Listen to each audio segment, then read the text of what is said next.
Hello mister, வாங்க. ஏயா படித்தவனா இருக்க, வசதியான வீட்டு பையனாகவும் இருக்க, உனக்கு என்னதான் பிரச்சனை? எதுக்கு அந்த பொண்ணுகிட்ட அப்படி நடந்துக்கிட்ட? எப்படி நடந்துக்கிட்டேன்? யோ, அந்த பொண்ணுடைய சர்டிஃபிகேட், பாஸ்போர்ட் எல்லாத்தையும் கிழிச்சு போட்டிருக்க. ஏன்? என்ன சார் பேசுறீங்க? அவ பாட்டு கிளம்பி சிங்கப்பூர் போறேங்கிறா, அறிவு கட்டவ. நான் இங்க கிடந்து என்ன பண்ணுவேங்கிறீங்க? யோ, என்ன என்ன நினைச்சு பேசிட்டு இருக்க நீ? அந்த பொண்ணு சிங்கப்பூர் போனா உனக்கு என்னையா? எனக்கு என்னவா? என்ன சார் அது? அவ பாட்டுக்கு சிங்கப்பூர் போயிட்டா அவளை பார்க்காம பேசாம பழகாம நான் இங்க கிடந்து என்ன பண்ணணும்னு சொல்றீங்க? ஓஹோ, அப்ப உன்னால அவளை பார்க்காம இருக்க முடியாது. அப்படி உனக்கு அவளுக்கு என்னதான் கனெக்ஷன்? ஒய்ஃப் சார், பொண்டாட்டி. அவ சிங்கப்பூர் போறாளாம் என் பர்மிஷன் இல்லாம. உங்க வீட்டுல இப்படி ஒன்று நடந்தா சும்மா இருப்பீங்களா? யோ, என்னையா உளர்ற? அப்ப இது யாரு? ஏமா இவர் யாருமா? அவர் என்னோட ஹஸ்பண்ட் சார். கேட்டியா? நான் அவளுக்கு வேணா ஹஸ்பண்டா இருக்கலாம், ஆனா என் ஒய்ஃப் ஆனந்தி தானே. தாலி கட்டியாச்சா? கட்டியாச்சு சார். அதெல்லாம் இல்ல சார். என்னம்மா நீ கட்டியாச்சுங்கிற, இவன் கட்டலங்கிறான், வேற ஒருத்தி என் பொண்டாட்டிங்கிறான். ஆனா இவன் உன் புருஷங்கிறதையும் ஒத்துக்கிறான். இவன் என்னதான் நினைச்சிட்டு இருக்கான்? யோ, குழப்பாம சொல்லியா? ஷூ சார், இந்த பொண்ணு கழுத்துல நான் தாலி கட்டினேன் இல்லைன்னு சொல்லல. அதுக்காக அவளை எப்படி சார் என் பொண்டாட்டின்னு சொல்லுவீங்க? அப்படி பார்த்தா நான் ஆனந்தி கழுத்துல தாலி கட்டவே இல்லை. அதுக்காக ஆனந்தி என் பொண்டாட்டி இல்லைன்னு ஆயிடுமா? என்ன பேசுறீங்க? யோ, என்னையா நீ உலகத்துல எவனுமே சொல்லாத விளக்கத்தை சொல்லிட்டு இருக்க? உத வாங்க போற நீ. யோ, தண்ணி குடியா. யோ, தண்ணி எனக்கு குடியா.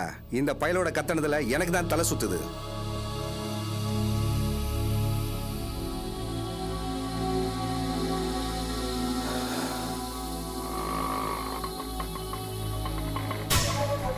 என்னங்க?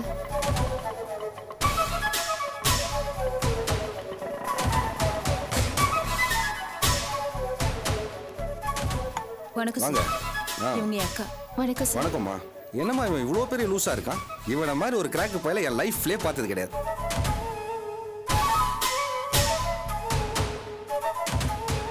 சார், நாங்க கார்த்திக் மேல கொடுத்த கம்ப்ளைண்ட்டை வாபஸ் வாங்கலான்னு இருக்கோம்.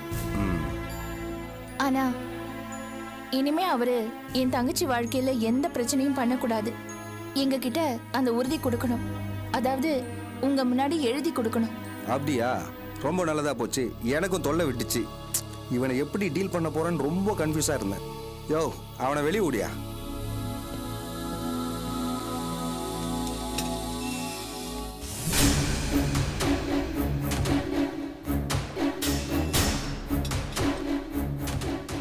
பாருப்பா, இவங்க உன் மேலே கொடுத்த கம்ப்ளைண்ட்டை வாபஸ் வாங்கிக்கிறாங்களாம். நீ என்ன பண்ணுற, இவங்க என்ன சொல்கிறாங்களோ அது மாதிரி எழுதி கொடுத்துரு. அதான் உனக்கு நல்லது. என்ன எழுதி கொடுக்கணும்? இது பாருங்க கார்த்திக், நீங்க பண்ணி இருக்கிறது ஒரு சகிக்க முடியாத காரியம். இருந்தாலும் இந்த பிரச்சனையை நாங்க வளர்க்க விரும்பல, முடிக்க தான் விரும்புறோம். அதனால நாங்க சொல்ற மாதிரி நீங்க எழுதி கொடுத்துட்டு ஒதுங்கி போயிடுங்க. நாங்க கம்ப்ளைண்ட் வாபஸ் வாங்கிக்கிறோம். என்ன எழுதி கொடுக்கணும்னு கேக்குறேன், அதுக்கு பதில் சொல்லுங்க முதல்ல. இனிமே நீங்க ஆனந்தி எந்த விதத்திலையும் டிஸ்டர்ப் பண்ண கூடாது. அவளை பாக்குறதோ பேசுறதோ இல்ல உளறதோ டார்ச்சர் பண்றதோ எதுவுமே இருக்க கூடாது. நீங்க இப்படி எல்லாம் பண்ண மாட்டீங்கன்னு எழுதி கொடுங்க. நாங்க கம்ப்ளைண்ட் வாபஸ் வாங்கிடுறோம். என்ன விளையாடுறீங்களா? மனசுல என்ன நினைச்சுக்கிட்டு பேசிட்டு இருக்கீங்க? நான் எப்படி ஆனந்திக்கு எனக்கு சம்பந்தம் எல்லாம் எழுதி கொடுப்பேன்? சம்பந்தம் இல்லையா? ஆனந்திய இங்க இங்க வச்சிருக்கேன். எதையாவது புரிஞ்சுக்கிட்டு பேசணும். பேச்சு கூட என்னை ஆனந்தியும் பிரிக்கிற மாதிரி எல்லாம் பேசாதீங்க. இடியட் மாதிரி பேசாதீங்க கார்த்திக். எதுக்கு ஒரு எல்லை இருக்கு. அவங்கள பாருங்க, உங்களை கட்டிக்கிட்ட பாவத்துக்கு இங்க வரைக்கும் வந்து அழுதுட்டு இருக்காங்க. என்ன தலையெழுத்து? அவங்களாலதான் நான் உங்ககிட்ட நல்ல விதமா பேசிட்டு இருக்கேன். இல்ல நீங்க பண்ண காரியத்துக்கு நான் சும்மாவே இருக்க மாட்டேன், சொல்லிட்டேன். ஹலோ, முதல்ல அட்வைஸ் பண்றது நிறுத்துங்க. நான் சொல்றத கொஞ்சம் ப்ளீஸ் கார்த்திக், அவங்க தான் உங்க மனைவி. நீங்க அவங்க கூட தான் வாழணும். ஆனந்தி பத்தி இப்படி பேசுறதும் நினைக்கிறதும் எல்லாம் தப்பு. எது தப்பு? ஆனந்தி என்ன ஆனந்தி பாத்துக்கிட்டு சும்மா இருக்க? எவ்வளவு தூரம் பேசுறாங்க சொல்லு. நமக்குள்ள என்ன ரிலேஷன்ஷிப்? நான் உன் மேல எவ்வளவு தூரம் உயிரா இருக்கேன்? அக்கா, இதுக்கு தான் நான் உங்ககிட்ட வீட்லயே சொன்னேன், இவன் ஒரு கிராக்கு திருந்த மாட்டேன்னு. இவன்கிட்ட இறக்கம் காட்டுறதெல்லாம் முட்டாள்தனக்கா. நான் அப்பவே சொன்னேன்ல வர மாட்டேன்னு. கேட்டியா நீ? பாரு என்ன பேசிட்டு இருக்கானு இடியட். ஆனந்தி அக்கா இவன் ஒரு மனுஷன், இவன் பேச்ச மதிச்சு கேட்டுட்டு இருக்கே. இதுக்கு மேல இவன் பேச்சு கேட்டுட்டு நின்னுட்டு இருக்க முடியாது. வா போலாம். சார் நீங்க மேற்கொண்டு என்ன நடவடிக்கை எடுக்க முடியுமோ எடுங்க. நான் வேலைக்கு போறதை கெடுத்து என் ஃபியூச்சரே நாசமாக்கிட்டான். நிறைய டார்ச்சர் வேற கொடுத்திருக்கான். இவன் மேல கடுமையா நடவடிக்கை எடுங்க சார், அப்பதான் புத்தி வரும். வாக்க போலாம். யோ கான்ஸ்டபிள், எஃப்ஐஆர் போட்டாச்சா? போட்டாச்சு சார். கொடு.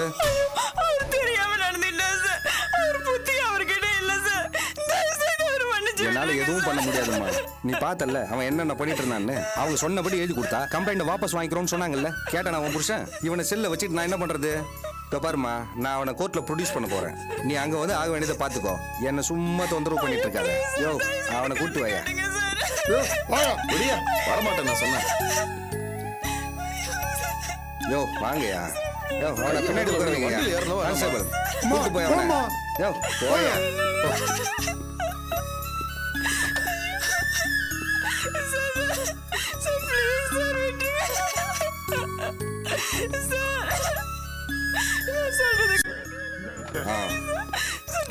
என்னால ஒண்ணும் பண்ண முடியாதுமா. நீ கோர்ட்ல வந்து பேசிக்கோ.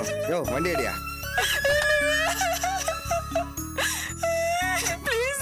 என்னாலதான் ஒண்ணும் பண்ண முடியாதுன்னு சொல்லிட்டேன்ல.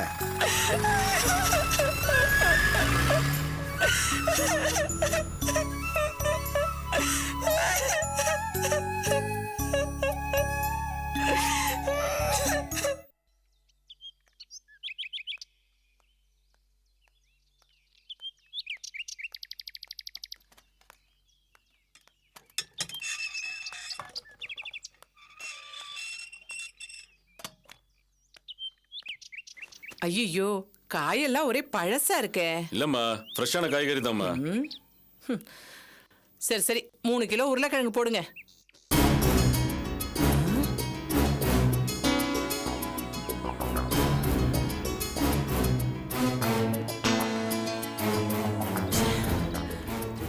இந்த கிழங்கு வேண்டாயா, பார்த்தாலே சகிக்கல.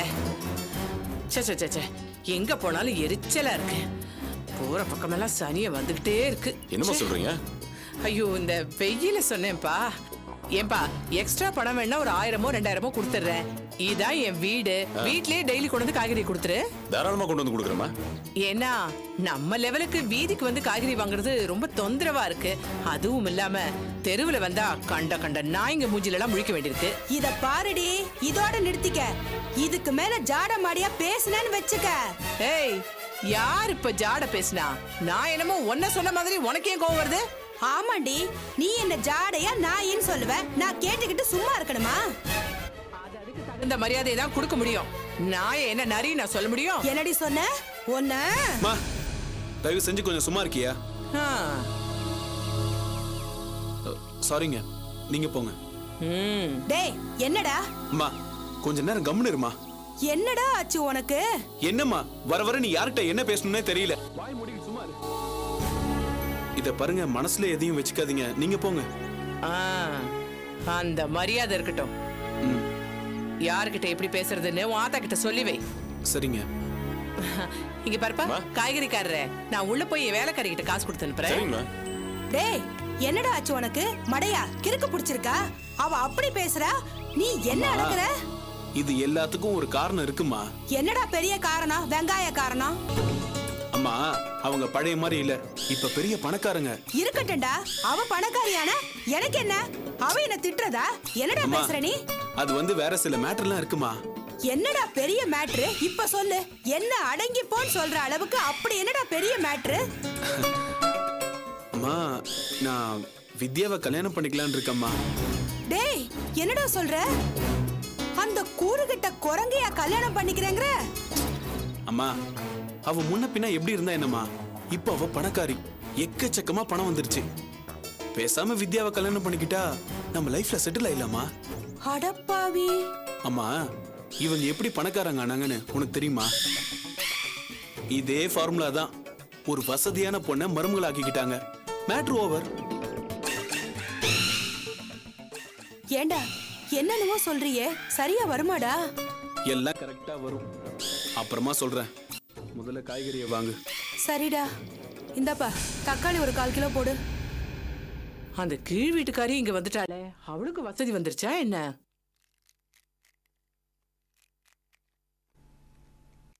என் ஃப்ரெண்டு ஃபங்க்ஷன் கூப்பிட மறந்தே போயிட்டேன். அப்புறமா வீட்டுக்கு போலாமா? ஏண்டா வீட்ல வேலை கிடக்கு, விசேஷம் இருக்கு, எங்கடா சுத்திட்டு வர? ஒண்ணும் இல்லம்மா, வீட்டுல உட்காந்து ரொம்ப போர் அடிக்கிறது. நான் ரஞ்சினி அதான் வெளில போயிட்டு வந்தோம். ஓ, ரஞ்சினி சொன்னாளா? அப்ப போக வேண்டியதுதான். அது சரி. டேய் பாஸ்கரா, முகூர்த்த கால் ஊன்றதுக்கு எல்லாரையும் வர சொல்லிட்டியா? சொல்லிட்டேம்மா. அப்புறம் பாஸ்கரா, அந்த ஆர்த்தி இருக்கால, அவளையும் கூப்பிடணும்டா. அவதான் கல்யாணத்துக்கு வருவான்னு சொன்னியே. டேய், அவ கல்யாணத்துக்கு வரது இருக்கட்டும்டா, ஆனா இதுக்கு வரட்டும்டா. அப்பதான் 4 பேருக்கு தெரியும் யார் நல்லவங்க யார் கெட்டவங்கன்னு. என்ன நான் சொல்றது? சரி, இது பாருடா, அவளை கூட்டிட்டு வரதுக்கு ஒரு டாக்ஸி அனுப்பி வை. எதுக்கும் ஒரு 3-4 டாக்ஸியை புக் பண்ணி வைடா. எதுக்கு சொல்றேன்னா, 4 பெரிய மனுஷங்க வர இடம் அவசரத்துக்கு உபயோகப்படும். அப்புறம் பாஸ்கரா, அந்த ஆள் இருக்கானே அபியோட சித்தப்பன், அதான் அந்த திருவேங்கடம், அந்த ஆளுக்கு ஒரு டாக்ஸி அனுப்பிடுறா. ஏமா அவர்கிட்ட தான் 3-4 கார் இருக்கு. நம்ம டாக்ஸி அமிச்சா தப்பாயிடும். அடம் அவனே, உனக்கு இன்னும் அந்த கதை தெரியாதா? அவன் இப்ப பிச்சைக்காரன் ஆயிட்டான்டா. எவனோ ஒருத்தர் சிங்கப்பூர்ல கோடீஸ்வரன் போய் சொல்லி அவன் மகளை கட்டிக்கிறேன்னு கட்டிக்கிட்டு காசு பணம் எல்லாத்தையும் ஏமாத்திட்டு போயிட்டான்டா. சொத்து பூரா போயிடுச்சு. இப்ப அந்த ஆளு பிளாட்ஃபார்ம் ஆயிட்டான்டா. என்னமா சொல்ற? என்ன நம்பவே முடியல. அந்த ஆள் எப்படி ஏமாந்தான்? டேய், அவன் எப்படி போனா நமக்கு என்னடா? நமக்கு சபை நிறைய 4 ஆள் வேணும். இந்த பாரு, நீ 4-5 டாக்ஸிக்கு மறக்காம சொல்லி வை. சரி போ.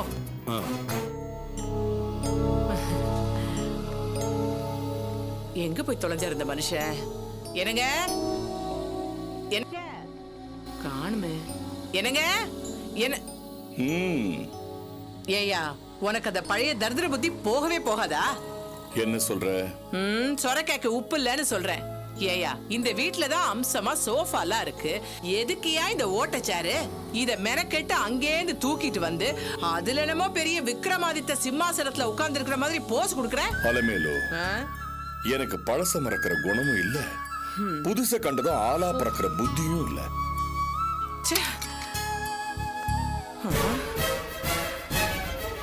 போ, நல்லா போ. முதல்ல இந்த சேரை உடைச்சு அடுப்புல வைக்கிறேன், அப்ப தெரியும். திருந்தாது. எவ்வளவு பெரிய மாளிகை, அனுபவிக்க தெரியுதா? என் தாளே எழுத்து.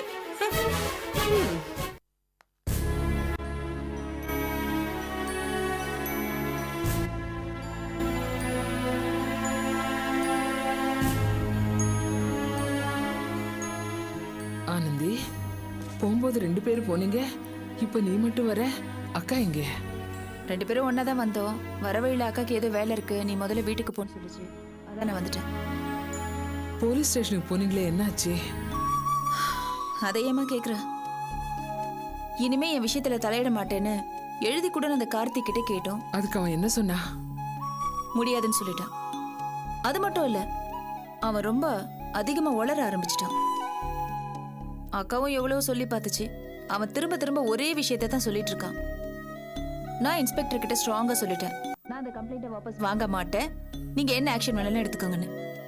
இந்நேரம் அவனை ரிமாண்ட் பண்ணிருப்பாங்க. ஏன் தான் அவன் இப்படி எல்லாம் பண்றான்னு தெரியல. அவனுக்கு என்ன கிறுக்கா பிடிச்சிருக்கு? ஆமா, கிறுக்கு தான் பிடிச்சிருக்கு, பைத்தியக்காரன்.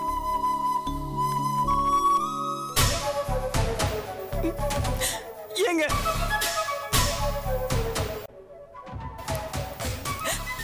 என்னங்க இப்படி பண்ணிட்டு வந்துட்டீங்க?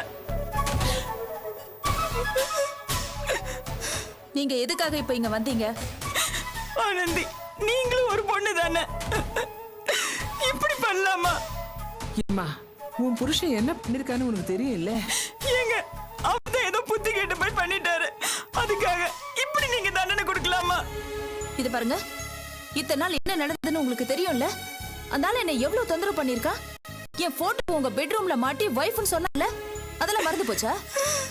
அப்ப வந்து நான் திட்டி எச்சரிக்கை பண்ணிட்டு தானே வந்தேன். எவ்வளவுதான் நானும் பொறுத்துட்டு இருக்க முடியும்? நான் தான் சொல்றேங்க, அவர் புத்தி கேட்டு போய் திரியறாருன்னு 1000 தடவை சொல்லியாச்சு, அவருதான் கேட்காம எப்படி? இத பாருங்க, என் அக்கா அவ்வளவு தூரம் சொல்லியும் ஸ்டேஷன்லயே என்ன பொண்டாட்டின்னு சொல்லிட்டு இருந்தான். நான் என்னதான் பண்றது? எவ்வளவு ஒருத்தர் என்ன பொண்டாட்டின்னு ஊர் முழுக்க சொல்லிட்டு தெரிஞ்சா எனக்கு எப்படி இருக்கும்? இல்ல ஆனந்தி, உங்க மேல இருக்கிற பழைய பிரியத்துலதான் அவர் இப்படி எல்லாம் சொல்லிட்டு தெரியறாரு. அது கொஞ்சம் கூட புரிஞ்சுக்காம நீங்க போலீஸ் ஸ்டேஷன்ல போய் கம்ப்ளைண்ட் கொடுத்துட்டீங்கல்ல. என்னம்மா பேசுற நீ? மறுபடியும் ஒரு பொண்ணு இப்படி சொன்னா அதை எப்படிமா தாங்க முடியும்? உன்னை பார்த்து எவனாவது என் பொண்டாட்டின்னு சொன்னா நீ பொறுத்துக்குவியா? எல்லாத்துக்கும் மேல உன்னோட சர்டிபிகேட், பாஸ்போர்ட் எல்லாத்தையும் கிழிச்சு வேற போட்டிருக்கான். அவனை என்ன பண்ண சொல்ற? இதுக்கு மேலேயே நான் பொறுமை காமிச்சா என்னையும் உன் கூட சேர்ந்து குடும்பம் நடத்து கூப்பிடுவான் உன் புருஷன். பரவாயில்லையா? ஒண்ணு மட்டும் சொல்றேங்க, அவருக்கு சோதுவாது எதுவும் தெரியாது. கிட்டத்தட்ட குழந்தை மாதிரி ஆயிட்டாரு. ஏதோ ஆவேசப்பட்டு அவர் பண்ண காரியத்துக்கு நீங்க கொடுத்த தண்டனை ரொம்ப பெருசுங்க. ஒண்ணு மட்டும் சொல்றேங்க, அவருக்கு ஏதோ ஒண்ணு ஆச்சுன்னா நீங்க தான் பொறுப்பு.